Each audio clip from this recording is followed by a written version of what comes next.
Good.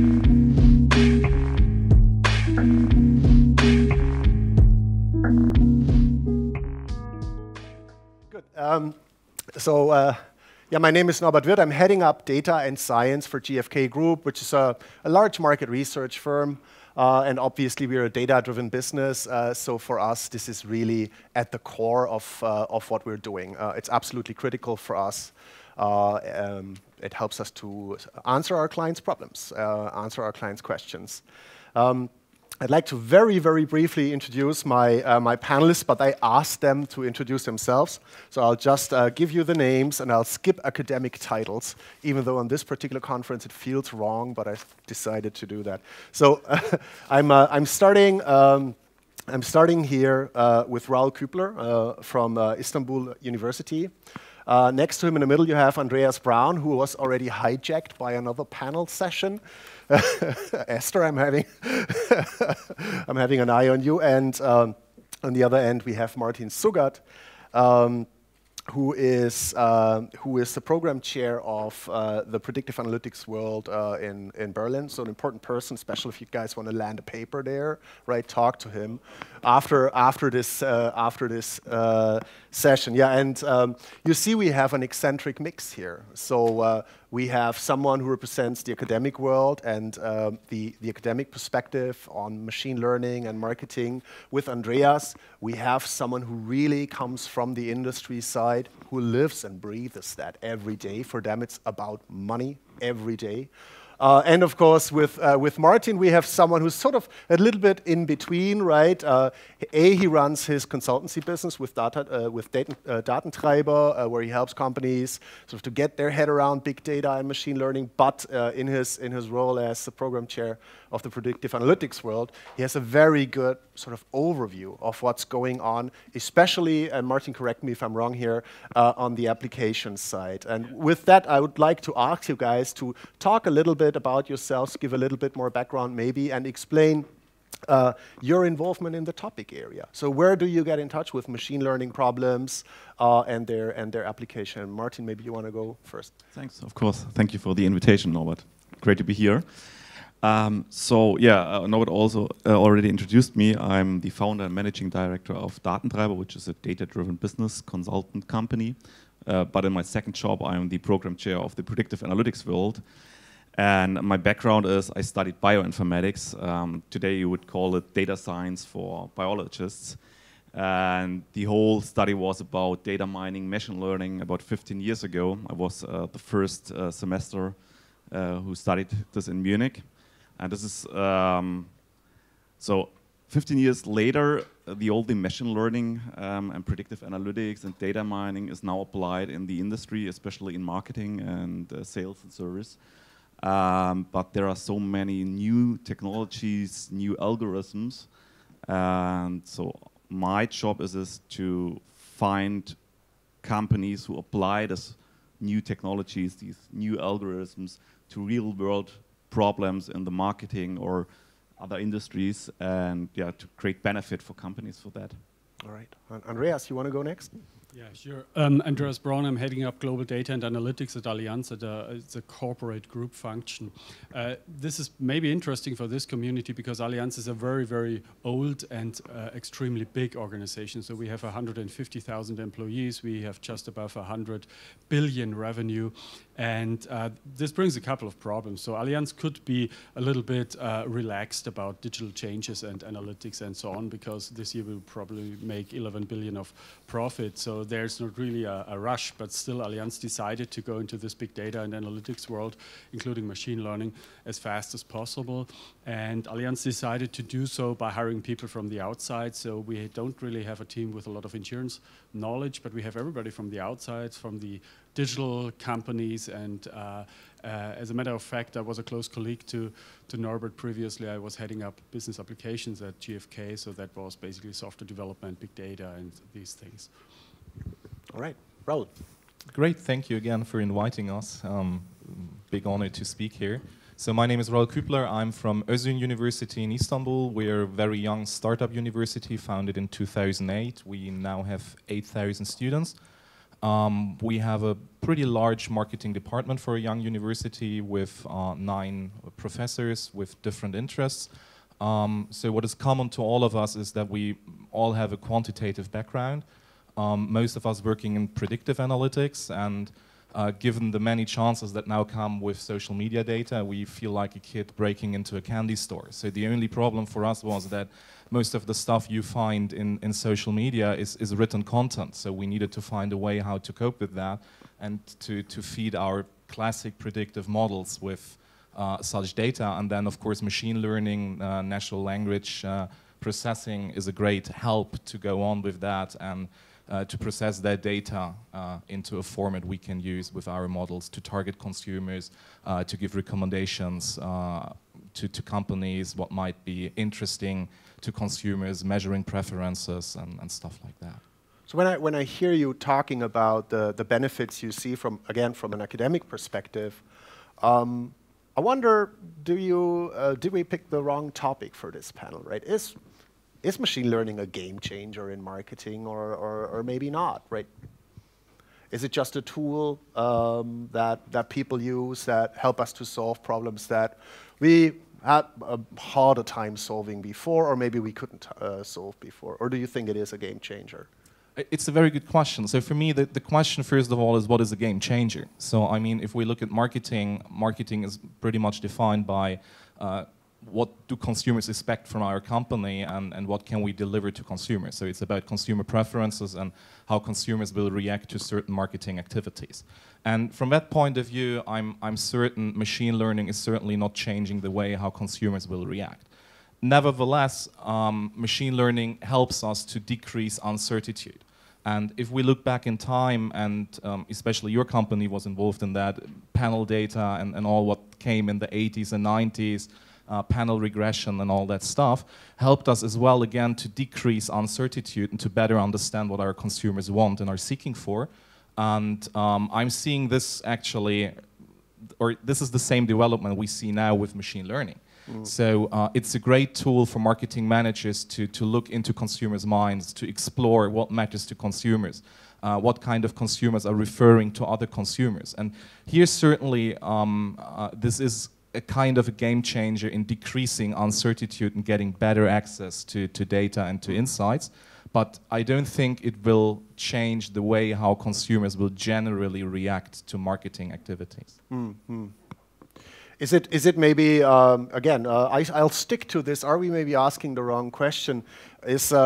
Should we maybe redefine marketing? Are the boundaries of marketing getting blurry? And is that enabled by machine learning? And before I ask you that question, Martin, I want to kind of share a little anecdote. About 2 years ago, I was running a session at a conference in Boston, and we had a lot of marketeers in the room. We had a lot of researchers in the room. So it was an interesting bunch of people and quite opinionated people. So we did an exercise with them.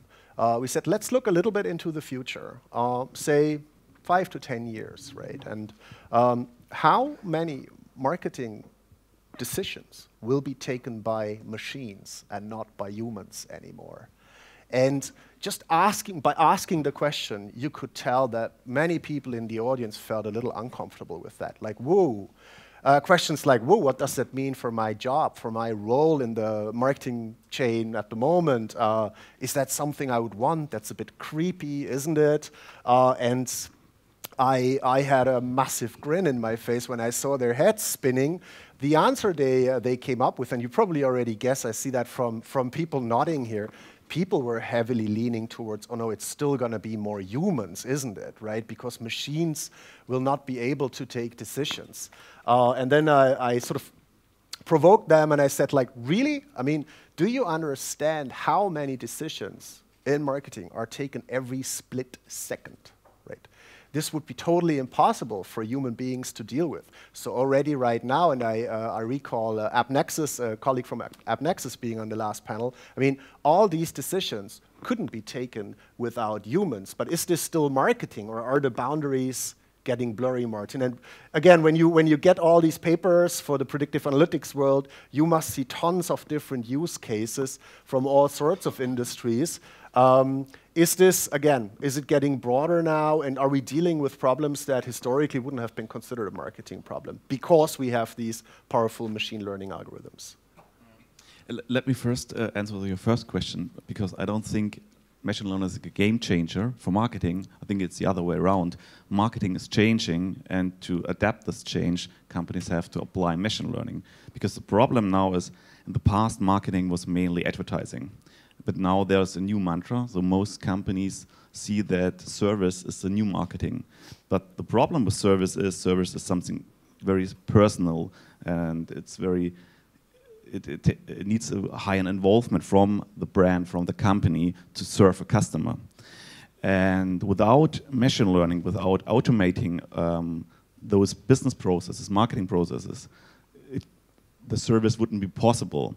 That's one trend. The other trend is that most companies are going to be digital. All the business process, the business models are digital business models. And there is no boundary between marketing and sales. For example, if you take Amazon, the Amazon recommendation engine, is it marketing or is it sales? No, it's just a consumer service, giving the consumer those proposals for products he really wants. And this is, I think, the reason why now machine learning or predictive analytics becomes very popular in the marketing, because the marketers have a problem and they are searching for solutions, and one of the solutions is machine learning. Okay, and that also partly answers then the question about the boundaries getting blurry, doesn't it? Yeah, yeah. I think there is no marketing, sales, or service. There's just customer experience. Okay. And in a lot of big companies, you see that there are new positions like the customer experience manager, and they are taking over all the marketing, sales, and service customer touch points. Okay, which almost sort of naturally leads to another question I would love to ask you, which is, will customer experience be taken over by machine learning algorithms? But let's park that one maybe for later, and I really want to hear you answer. I have a strong opinion on that. I want to move on to another question that is, from a practitioner's perspective, it's really relevant, and I'm sure for most of the scientists in the room, this question will sound absurd. Like, how can you think that? But we know when we talk to the stakeholders in our companies or to stakeholders on the client side, there are really people who don't like the idea of coming up with this new modernist stuff, of like doing machine learning. They still have a hard time getting their head around a simple regression model and what you could do with it, right? So now they're coming with this new stuff where you can't even explain anymore how certain drivers impact a desired outcome. So, Andreas, what are your thoughts on that? Any stakeholders that you see at the moment, or any perspectives that are slowing down the impact of machine learning? And again, for you and for Allianz, which is a very wealthy, very successful company, this must be a topic, right?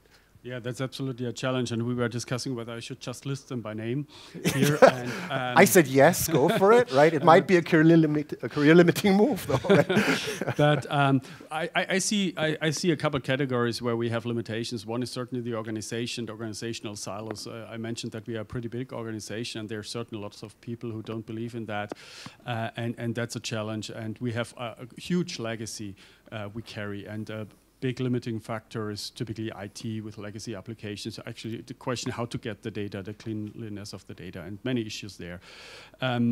Second, maybe is prudential regulation, legislation, data protection, all around that. This is very often a limiting factor. For example, we deal in the European Union alone with 28 different legislations, and we face challenges that we have models that are very successful in one country, can't be easily just taken to another country because in Europe, because the legislation is different. Yep. And that is a big block. Roadblock, and prudential regulation really goes on top of that, because in prudential regulation we had a quick discussion about telematics. A machine learning algorithm today is simply not acceptable. That doesn't work.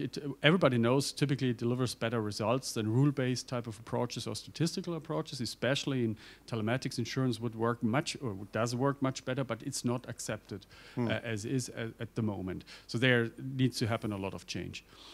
And the last is all around data privacy, ethics, and these things, which even go beyond and customer trust.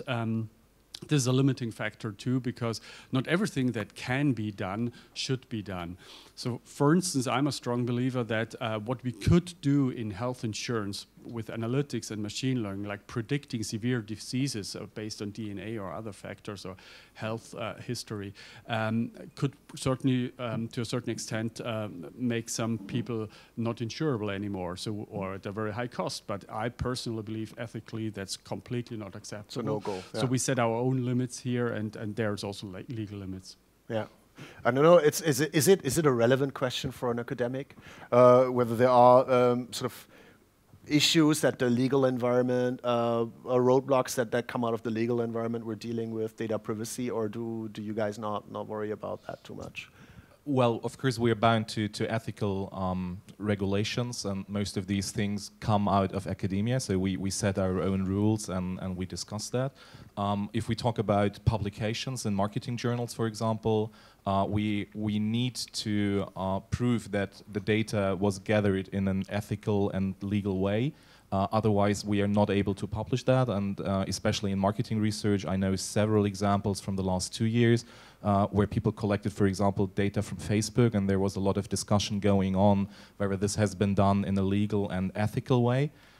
So this is certainly a point in marketing research. But I may come back actually to your question, which factors might limit the accessibility or the spread of machine learning. So as you said, that people are afraid that they get replaced by robots or by algorithms. The same is true in marketing for classic marketing managers. So they are afraid of the people coming now from the cellar moving up in the building. So these people who used to work somewhere in jeans and coding stuff, and now they suddenly take over power and a lot of budget.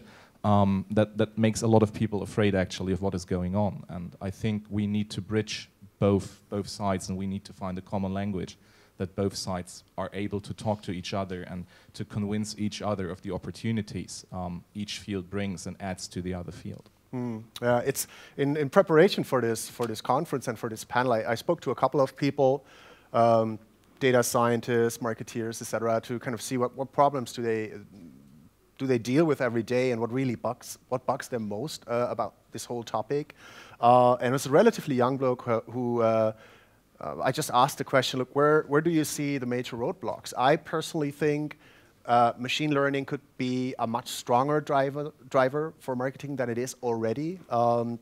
If we could just really unleash it and let it work for marketing to its full extent. And I said, you as a data scientist, right? He's a hardcore number cruncher, right? Where do you see the major problem? And he said, you know what?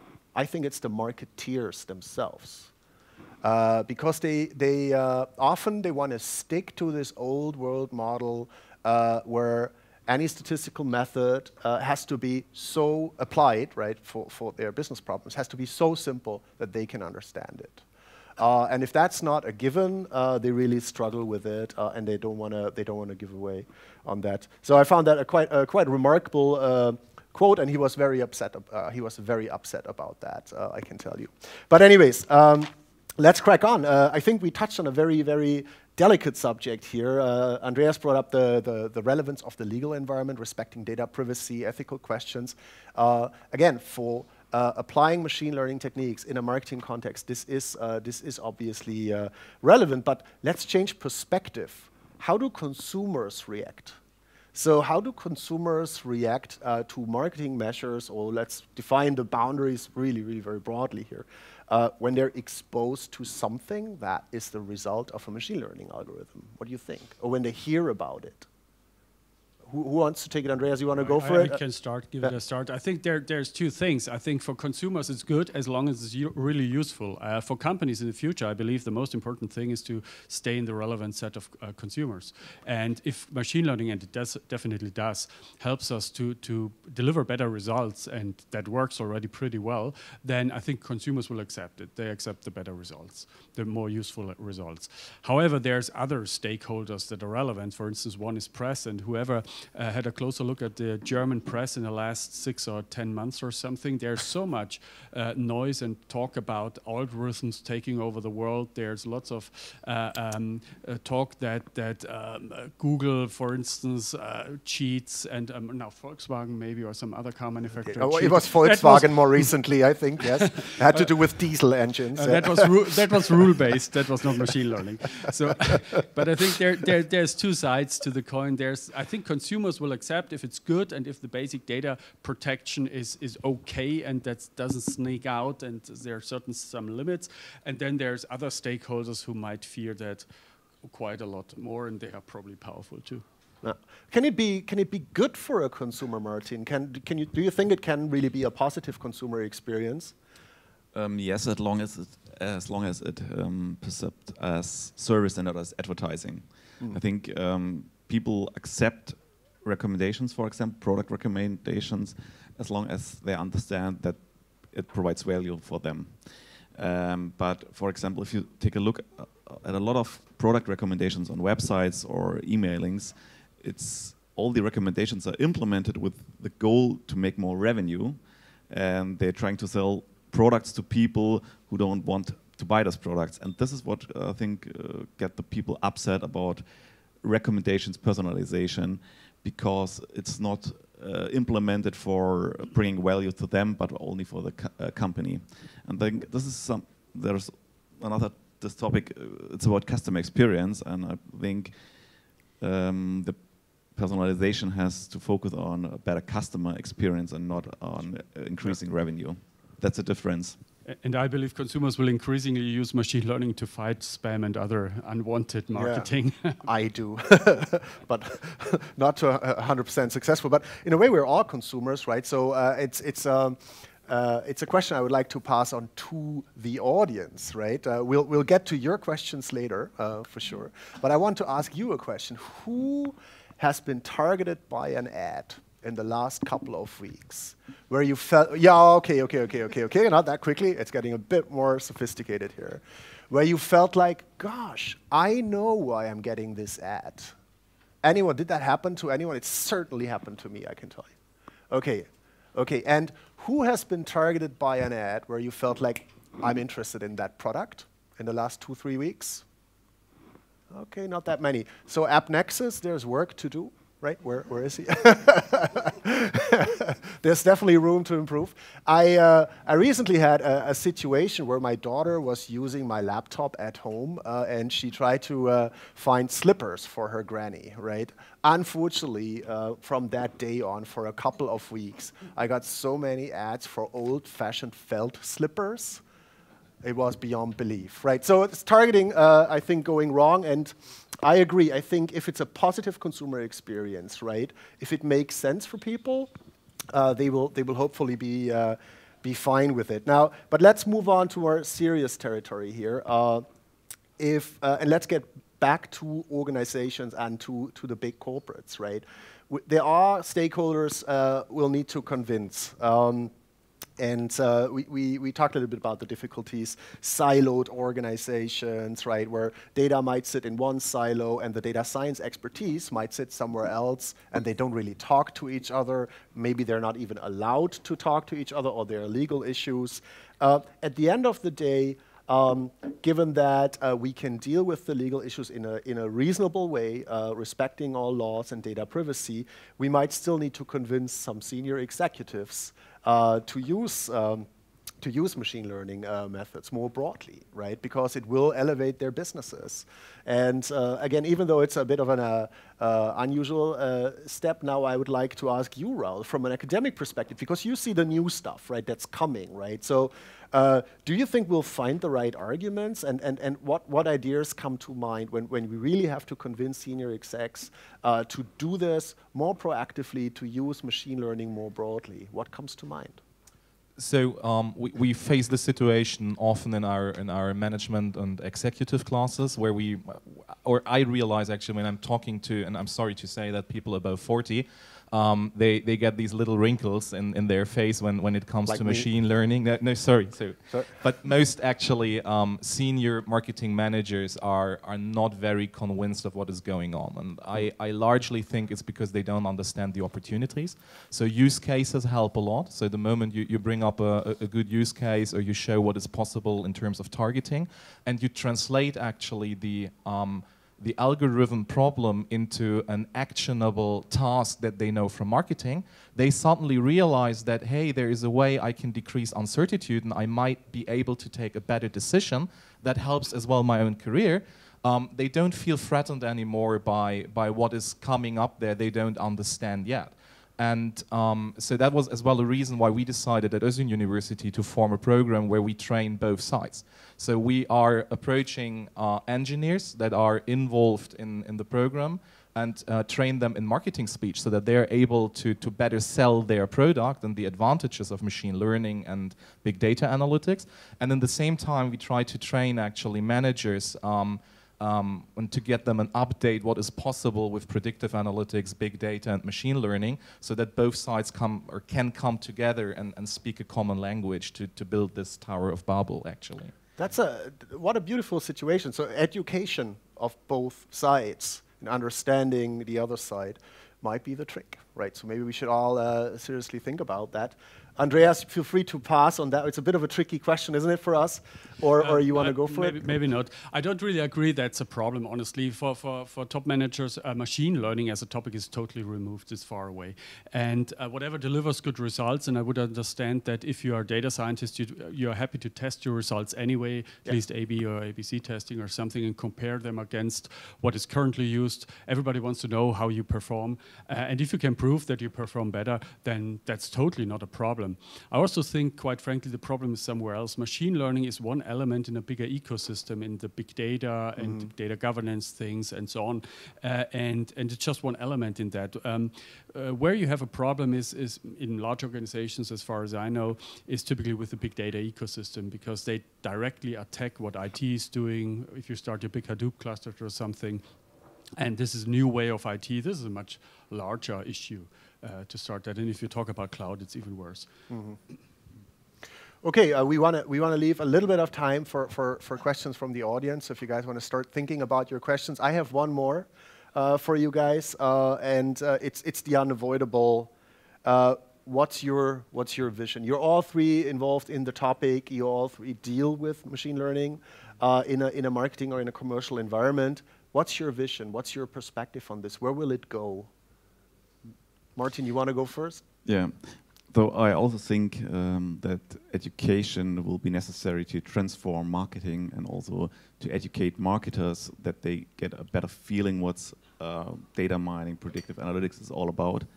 Otherwise, it won't be applied, and I think this will be a process which will take 10 years or 20 years.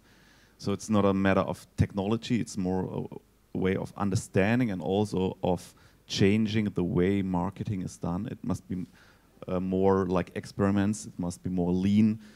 I think that's also the problem with all these big data projects. They have a lifetime of 2 years, and they promise 100% more revenue, and after 2 years they see, oh, revenue is increasing 5%, but we spent millions of dollars and wasted 2 years. And I think this is not the right way.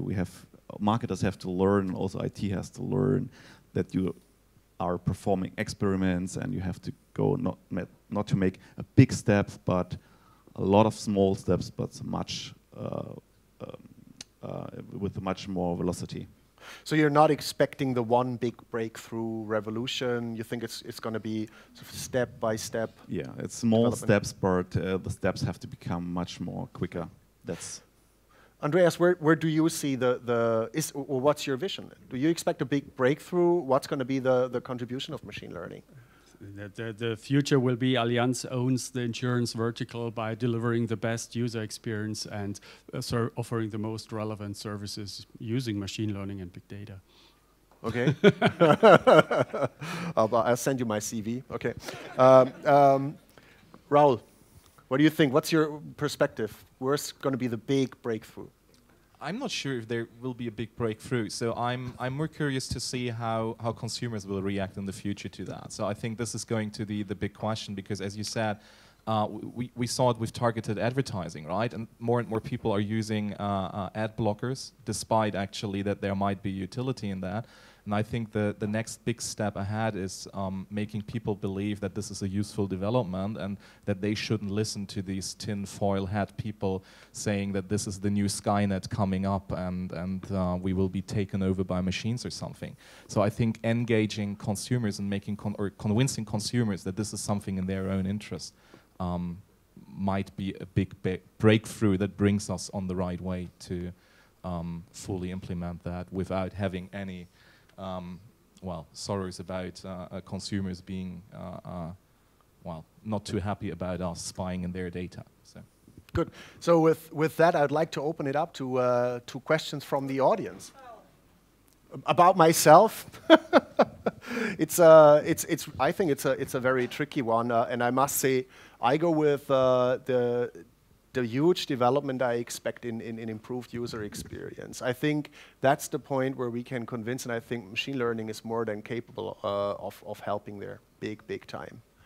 I must say I'm leaning towards the point that Martin made. It's going to be a step-by-step development. And so from a professional perspective, we need we need to help both sides, so the marketeers and the data scientists, to understand each other's language. It's something I experience every day. So in the meantime, when I hire if you like a hardcore data scientist, I need to match that person with a hybrid who can translate between managers talk or marketing talk and the data and algorithms. Otherwise, yeah, it's sort of the potential will not be leveraged to its full extent. But yeah, good point. We can carry on after the session. So again, I would like to open it up. I think we have a few minutes left. Questions from the audience. Esther. Oh, we need a microphone for Esther.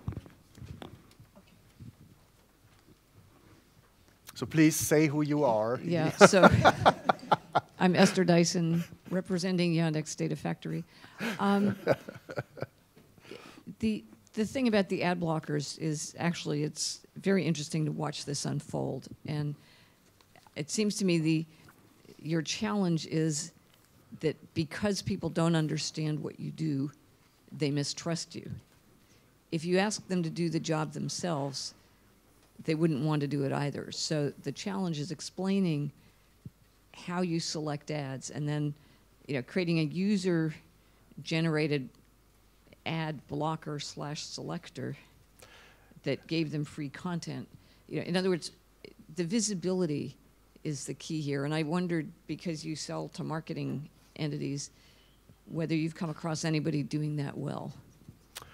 Doing that well, if you guys don't mind, I would almost want to give it a shot here, because I think it's an extremely relevant question, and I think it all gets down to transparency in the ecosystem, right? So the point you're making is basically what will it do to consumer acceptance if these processes are transparent and they can understand what's going on?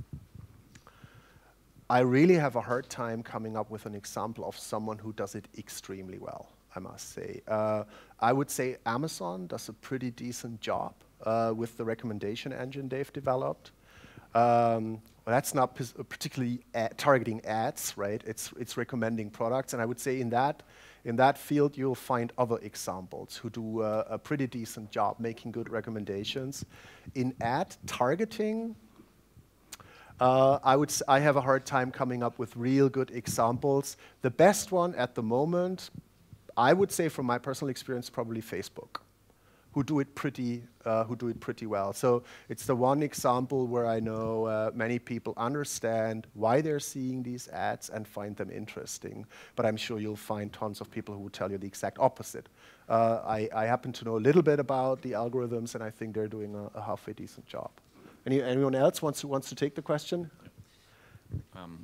Thanks that you mentioned Facebook, because Facebook is the biggest personalization engine in the world. For example, people spend 1/3 of the time on Facebook on the start page. The start page is a personalized newsfeed, and they spend about 16% of all their internet usage time on Facebook. And people know, they understand that this is a personalized experience, that it is filtered, but they accept it because it delivers relevant information, entertaining information to them. And I think this should be all encourage us to follow the way of Facebook, to focus on the user experience and then focus on the monetization. I mean, it shows as well that people are willing to pay actually for a service with personal information, because nothing else is the business model of Facebook. And the younger generation seems to be totally okay with that. It's only that older people don't realize what is behind that and why Facebook is working that way. And that creates probably as well sorrows, and people are getting a bit anxious about what is going on. I tend to sort of disapprove of the age element you're bringing, because I know enough older people who are perfectly happy with it, including myself. But anyways, I think it is still an observation. Yeah. I was more talking about 60 plus, so don't really. Well, I won't tell you how old I am then. So, any other questions? Sorry.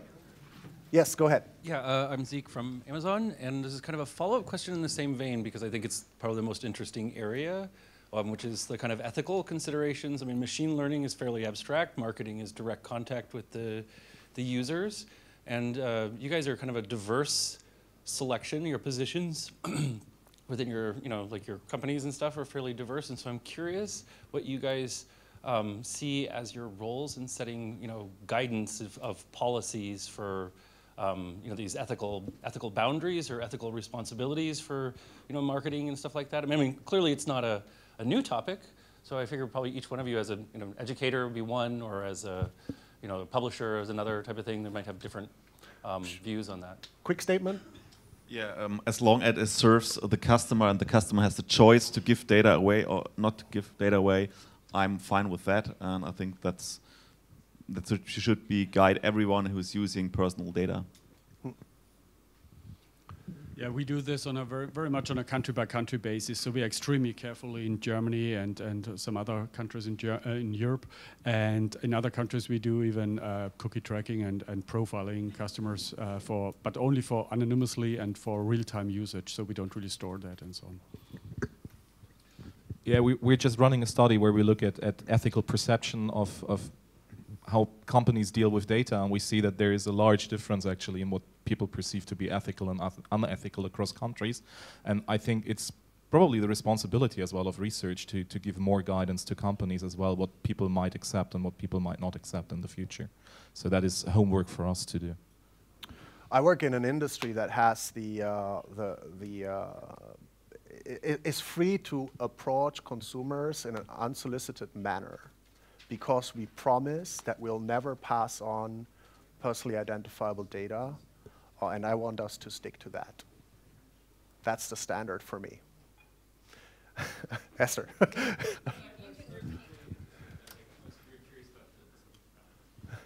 That was exactly what I was kind of curious about, is the diversity of your perspectives here, and each one of you has personal snippets, right? Yeah. This is a very complex issue.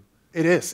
And you know what? I think you can't resolve it. I think it's going to be very hard to find ground truth here. What's exactly right or wrong? I mean, Esther, I know you're active in the healthcare space, for example. You're very interested in that space.